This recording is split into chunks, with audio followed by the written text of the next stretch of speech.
Welcome to 28 Days and Beyond, where we reflect on our history, our heritage, our culture, and our own authentic voice. And today, on the set with us, I'm your host, Alexander Evans, and my co-host, Amari Johnson. How's it going, Amari? How you doing, man? So, Amari, we're going to dive deep into this. We're going to talk about us being both black men and our educational experience. What was some of your challenges or obstacles or your experience educationally from elementary, middle school, and high school? Yeah, in terms of elementary, so I went to a school that was majority white based off of, my town and the lines and all of that. And there were two main things that come to mind. Number one was, the principal telling me that I would be suspended before the end of the year, and he told me that every year. I had perfect attendance for 12 years, but that's a whole nother. Wow. But the second thing is, I believe I was it must have been third grade when I was, disruptive, so they put me behind the filing cabinets. That was they said, look, we can't have you by these other students, so we're gonna put you behind the filing cabinets. And that's where I took my lessons for most of the year. Got in trouble when I started going through the filing cabinets and looking at everybody's grades and things like that. But, but part of the thing was I was able to finish my work quickly. And that's what I usually did, was I would always run through my work and I would just be bored and I wouldn't have anything to do. So I would be quote unquote disruptive.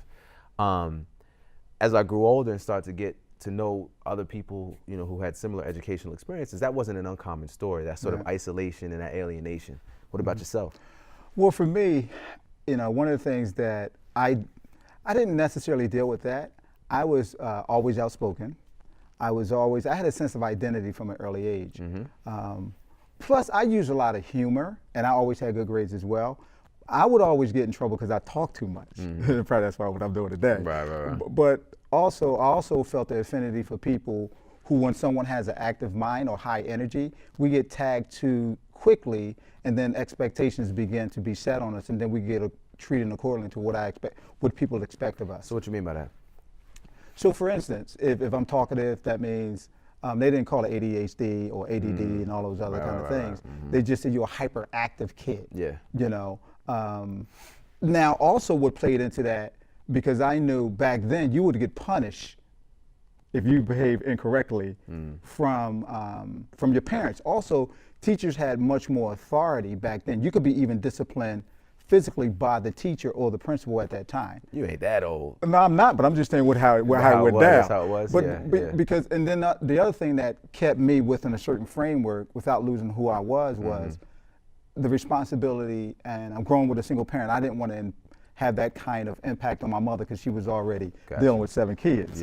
So I kind of appropriated my behavior, but that doesn't mean I wasn't a kid as well. And then I would ask a bunch of questions predicated on how people would treat me, and that's how I would diffuse a lot of those situations. Understood. So one of the things that for me was always a big deal was you're talking about these perceptions. Sometimes it was the limiting of opportunities based off of these perceptions. So because of my hyperactivity or my disruption, I was prevented from things like gifted and talented. In fact, it was my 5th grade teacher who actually identified that, the source of what my issue really was. And she would give me extra work and more advanced work, and she would sort of bring me into, she actually got me into the gifted and talented program. But suffice it to say that this is an issue that a lot of people are facing and going through. Fortunately for us today, we have with us a guest, Leashia Lewis, who works as a school counselor, and she could shed some light into this situation. So we'll be right back with Leashia. But the reality is we have to examine these issues if we're going to close what we call achievement gaps in education. I want to share a story with you. I grew up in the 70s, 80s, and early 90s, and I went to what were considered racially desegregated schools. I had a 1st grade teacher who didn't recognize my academic potential. In fact, I talked with a real slow Southern drawl because I'm from Atlanta, Georgia, and I got bored with the homework and the schoolwork a lot of times. I would act out. And this teacher sent me to the principal's office several times that year. And in fact, she told my parents that I should be tested for special education. Well, my mama, being the mama she was, said, you ain't testing my child for special education. In fact, if you want to test her for gifted and talented. So I took the test, and as a 1st grader, I scored on a 4th grade level. And it turns out that I skipped second grade and went from first to third. Now, why am I telling you this story? Why is it even important? Because I believe so many youth like myself have had these kinds of experiences. That teacher did not know what to do with my energy or my intellect.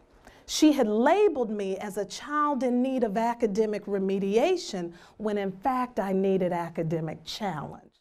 Welcome back to 28 Days, and we're joined now by Leashia Lewis. Welcome to the set, Leashia. Thank you for having me. No problem at all. Well, we're going to jump right in. Leashia, what does support look like for students of color in the work that you do? Well, I'm a school counselor in a large suburban public school.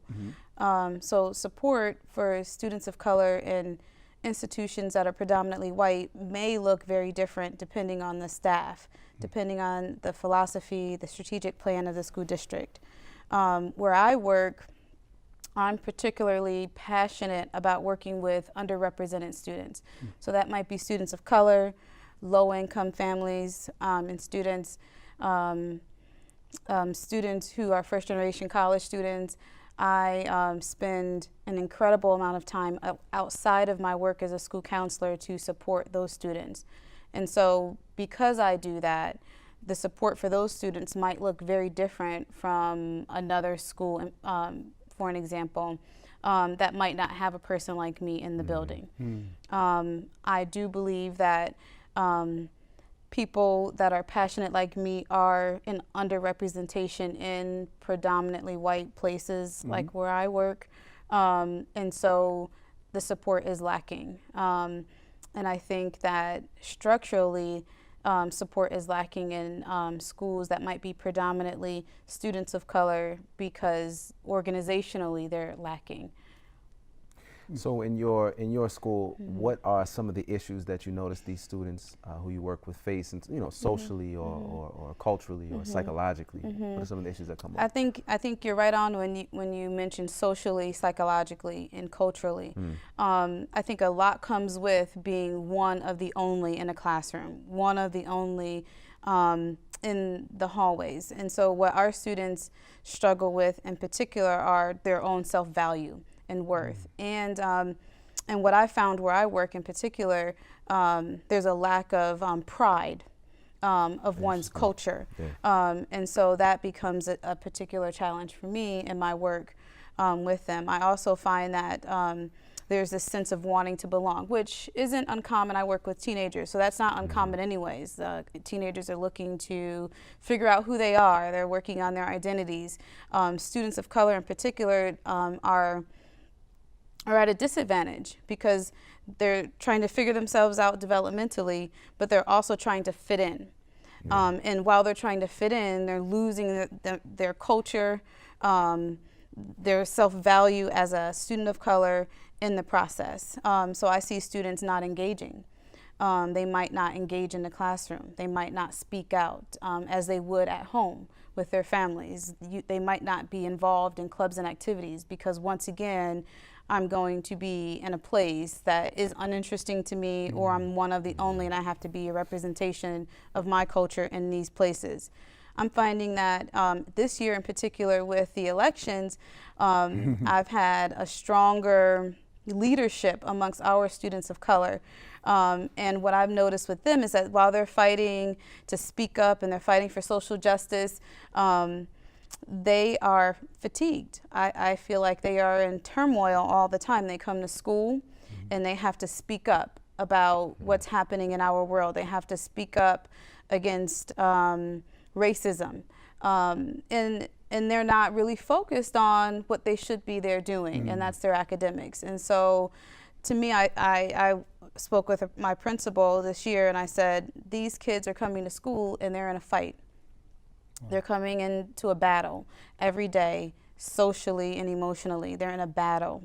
And then you want them to sit in the classroom and be focused. When somebody puts nigger on the blackboard, or someone walks down the hallway and says white lives matter, and they are one of 80 students in a school of 2,000. And so it's exhausting, I think, for these students. And I think they need to feel validated and empowered. And that's that's a part of what my role is as a support person in the building.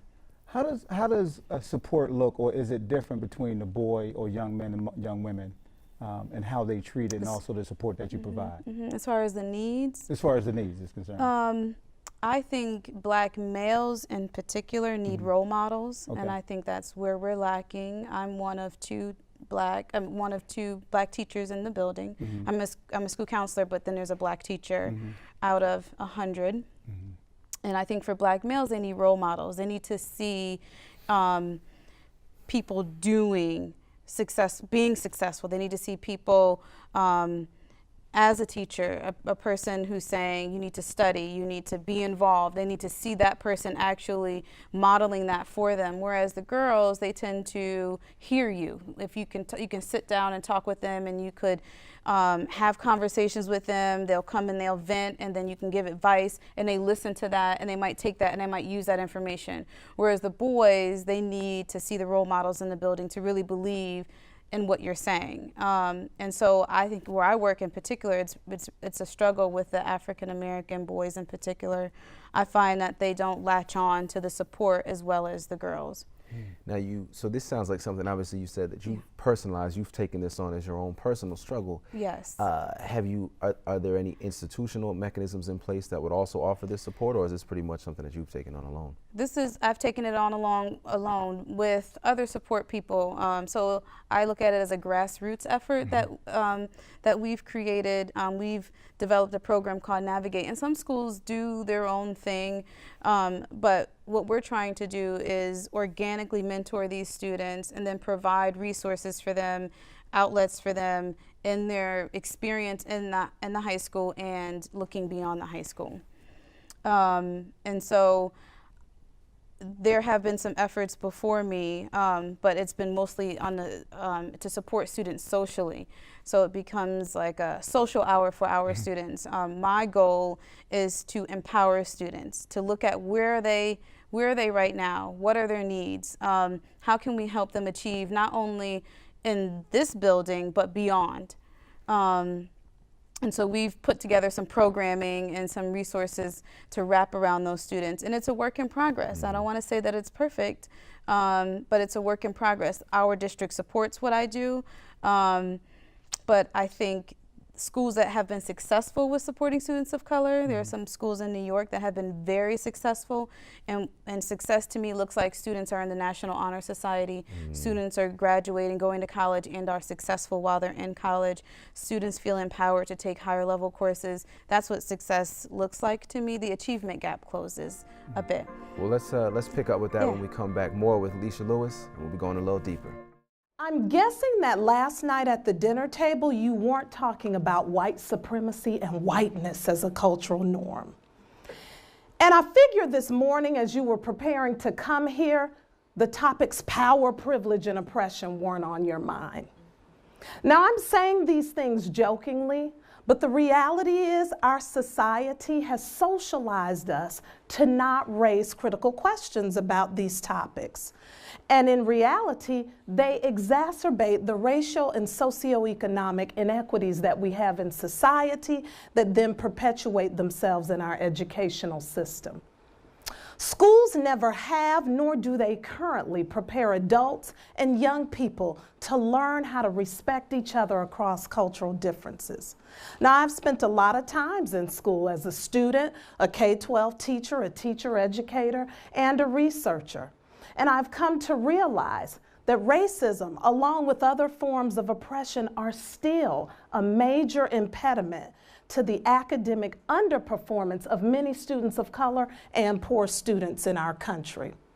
One of the things that I think prevents us from closing what are actually access and opportunity gaps is our inability to name issues of power as fundamental to the racial and cultural divide in this country.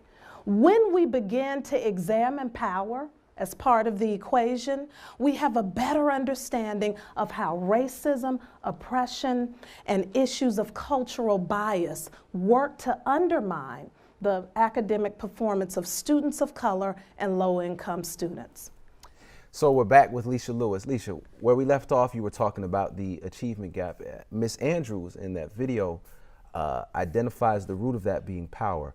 What, in Yes. your experience, have you seen that to be? So when she says power, she's talking about, from my perspective as a person in a school, the people who make decisions. Got you. And they could either encourage or discourage some of the efforts of the little people, I call myself, on the ground in the buildings doing this work. Like I was saying before, my district supports what I do, but I do believe there is more to be done. The work that I do is a part-time job. It's a part-time effort because my full responsibility is to be a school counselor, but on the side, because of my passion, because of the need I see, because of the achievement gap in our district, I do this work. To do it fully, I need powerful people, school board, superintendent, folks to say, we need you to do this full time, or we need a full-time person to come in here and see students on a regular basis to help them achieve in the classroom and beyond. And the beyond is going to college perhaps and being successful there. So having the social skills and the academic skills to be successful there. So I believe that if the powerful people decide that we're not going to do that, the needs of those students aren't going to be fully met.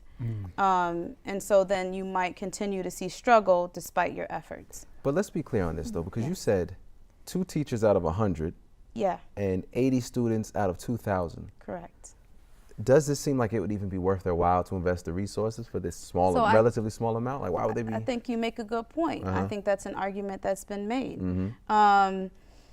Yeah, the students that I'm helping, it's 3% of the population. Wow, yeah. So so resourcing, and so our district is a wealthy district. So I think there's potential there. I think I have to be compelling in conversations, and so I do some work. My sabbatical work is at Villanova University, where I work within the diversity and inclusion department. And through that work, I've gained a tremendous amount of knowledge and language to use in talking with my district about the support and the needs that I see for our students. So I think I have to be a little bit more compelling, and then hope that that I'm heard, and that our district then responds to that and uses their power and their money to help just that small population of folks. But if we don't help that small population of folks, then here lies the problem. The achievement gap continues to exist despite my work. It's been done very well working with these underrepresented students or students of color in schools I was mentioning in New York. But what the difference is that the support is top down. So there is lots of money, resources, and people invested to provide the amount of time needed to work with these students, to give them the amount of attention that they need, so that you're holistically supporting them. So you're not leaving out, you're not just helping them do their homework and helping them with just that one piece. Right. You're helping them think critically. You're helping them know how to raise their hand and ask questions in the classroom. You're helping them to start talking about what it might feel like for them to be a student of color in a classroom of all white students, or what it might feel like when students are going on all of these field trips and they're paying all this money for that, but you can't afford it. What it feels like to be in a school where 95% of the students go to a 4-year institution and you're a first-generation college student and your parents don't know how to have that conversation with you. So, yeah. How can you educate parents to be better advocates for their students in these situations? I believe all parents are advocates for their students, for the most part. I shouldn't say all. Okay. But I think sometimes we think that because the parent is not there, that they're not an advocate. I think we have to be careful with that, because some parents might not know, they just don't know what they don't know. Yeah. Or they might be working 2, 3 jobs, they might be a single parent. And so they just don't have the time to be the advocate that some of the students who have more might have 2 parents, that might have a stay-at-home mom, and have tutors and all these other people helping them. So I think to help parents, you have to go out into the community And I think that's a difficult task for educators like me to do that, to go out. I did that one year where I went out to the church and once a month, and I would share information to parents. And that was very rewarding for all of us. Just if it was to say, I care, I'm here, just don't be afraid to come in the building or pick up the phone and give me a call. But that's difficult. But I do believe that if you're out in the community has to be involved as well. And here's a third rail conversation. Here's a third rail question. Okay. How are the athletes treated differently when it comes to students of color, academically and support? What do you mean by that? So are there exceptions? Do they still experience the same things as the regular, the common student, if I use that kind of language? Here's the problem. I still believe that the students of color don't participate in sports in my district. And so that's a problem. That's the problem to me, is in my district, I don't think the athletes are treated any differently. I think that there's an effort not to do that nowadays. So you're just talking about exclusion or disengagement across the board? Disengagement. Got you. I think Right. just not feeling a part of, or needing to go home for whatever reason. So yeah, or not having transportation home, which is a big deal. So, Leashia, yeah. obviously it feels like we're just starting the conversation, Yes. but unfortunately we're out of time. We'll be back with our final thoughts. I think teachers and school leaders have to be thinking about, how can I be a more critically race-conscious educator? Now, there are a lot of things that I could say about critical race consciousness, but I'm going to tell you about 3 big ideas that I help educators engage in as they do this work. The first is an understanding that there is a system and a culture of power that oppresses and suppresses other cultures in order to maintain itself. That's pretty depressing. I'm sorry I had to tell you. But we all operate in that system, and that system is rooted in racial and social class hierarchy, right? It puts upper and middle income whites, and if we add gender, white men, at polar opposites with people of color and poor people in our country. And we see this play out in our educational system. This system, also known as white supremacy, has at its core this understanding that particularly African Americans are genetically inferior and not fully human. We have this racial stain on our history through racial enslavement of that particular group. Yet and still, we expect students of color and many poor kids who come to our school doors already behind the 8 ball to amass the same level of successes as those who are inherently privileged by the system. We're back with our final thoughts. Amari, that was a Yes. very interesting, dynamic conversation. Oh yeah. Why do you think we still here with the achievement gap and all these issues in 2017? You know, the great scholar and teacher John Henrik Clarke said, and I've met quite a few folks who agree with him, that the biggest problem facing black people is integration, right? Now, and his sort of point is, historically speaking, that before integration, we had our own schools, whether, you know, they may have been quote unquote underperforming, but at least they occurred within the context of the community, people who were invested in the well-being of the children. We had our own businesses, we had our own, you know, doctors, and all of this sort of infrastructure that was localized due to segregation, right?